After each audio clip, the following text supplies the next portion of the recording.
Welcome everybody to the Navigant Credit Union Broadcast Center. I'm Josh Fenton, CEO and co-founder of GoLocal. Got a big announcement today. Chelsea will be on at 4, but want to introduce you to Scott Turner. Hi.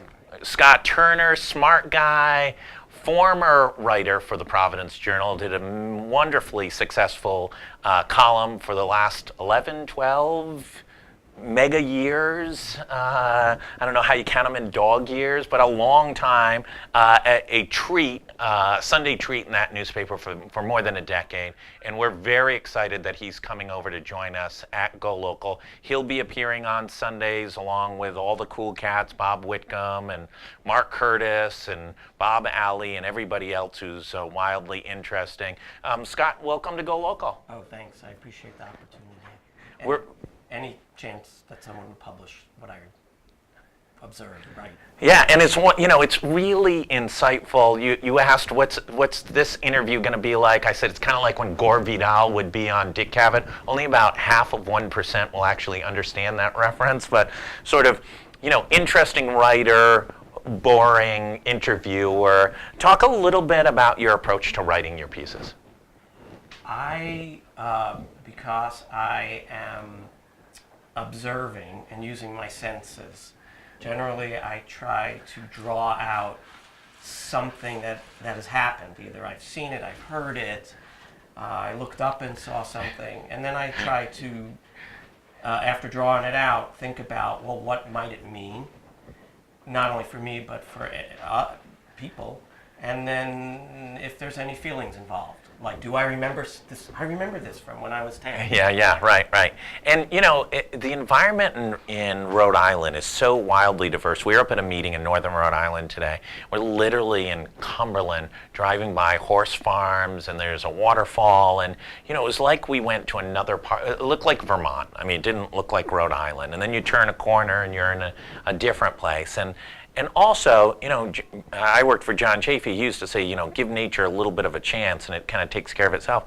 You go down to what was once one of the most polluted rivers in the United States, and there's people fishing, whether that's a good idea or not. There's ducks, there's geese, nature has revived itself, just getting a fighting chance. And where does the exploration start? What's the motivation to it? And where does it end? I'm curious. Yeah. And so it starts everywhere. Yeah. So I'll give you an example. This morning, yes, 6:40 a.m., I'm walking the dog, and I am thinking any second the first bird of the day is going to make a noise. And it was a white-throated sparrow.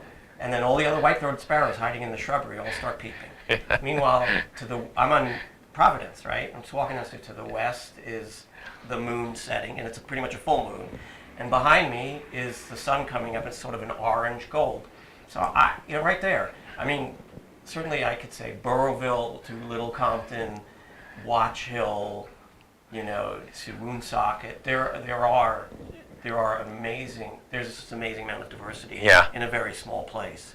And you're right. You could be in one place where it looks like Vermont. Yeah. And you could be in another place very quickly where you are on the Atlantic Ocean. Yeah, it's really remarkable. So it is pretty dramatic. So just, if I'm lucky, it's just, I think of it all around me. And talk about some of your favorite pieces, in the past, what you've written about that you just said, my God, I found this nugget that I didn't even know was here, even after writing for, more than a decade, that was so unusual and so exciting. I live on the east side. We didn't used to have bunnies on the east side. Now there's bunnies everywhere, right? Right. And they're everywhere. They're just everywhere. They've taken over the east side of Providence. Talk a little bit about sort of those unexpected surprises and what that's meant to you and how you've captured it in your writing. Well, I am generally sort of tuned in to birds and bees, and even in the winter. I think some of the things that are unexpected are both from nature and from people. Yeah. And I'll give you an example. It is an east side sort of College Hill, Providence example, but I went to get my son, he's 18 now, but he was about 5 or 6.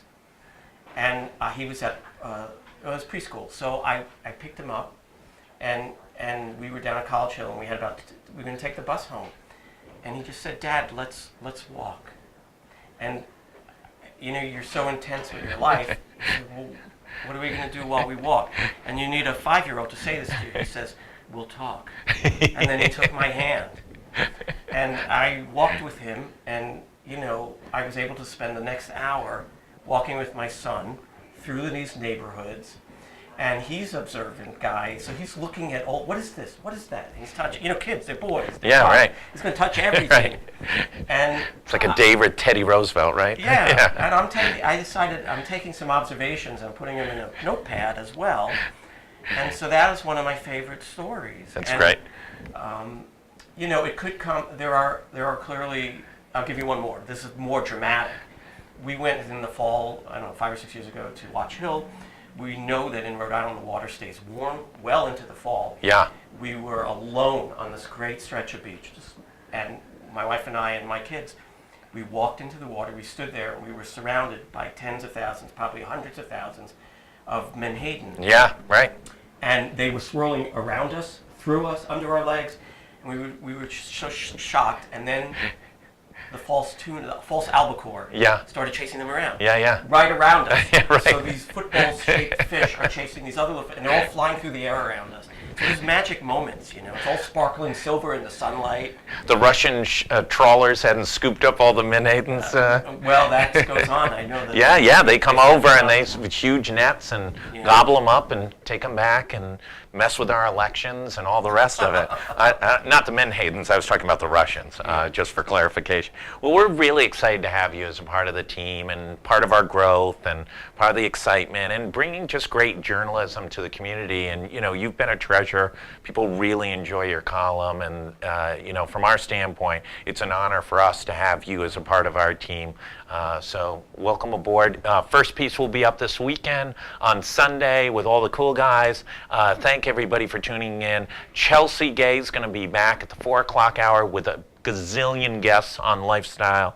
Obviously, it's political season. Things are going on all the time. Keep up to date. Check in on GoLocal. And if you haven't signed up, top right corner on the homepage, sign up for the daily email and join the other 49,000 people in the region who receive the email once or twice every day. Thanks, everybody. We'll see you back